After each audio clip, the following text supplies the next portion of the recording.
Welcome to new TV Telugu 78వ స్వాతంత్ర దినోత్సవం సందర్భంగా విజయవాడలోని ఇందిరాగాంధీ స్టేడియంలో ఏపీ సీఎం చంద్రబాబు జాతీయ జెండాను ఆవిష్కరించారు. 2024 ఎన్నికల్లో గెలిచిన తర్వాత చంద్రబాబు తొలిసారిగా జెండాను ఆవిష్కరించారు. సాయుధ బలగాల గౌరవ వందనం స్వీకరించారు.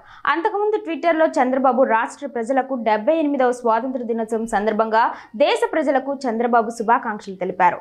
ఎందరో మహానుభావుల త్యాగాల ఫలితమే నేడు మనం అనుభవిస్తున్న స్వాతంత్రమని అన్నారు. Honorable Chief Minister is requested to hoist the national flag. All the spectators are requested to stand and officers in uniform to salute.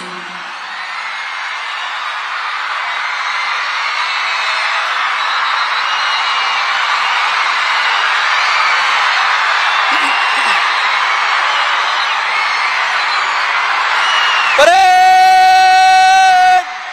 Salami dega! Rashtra Salam!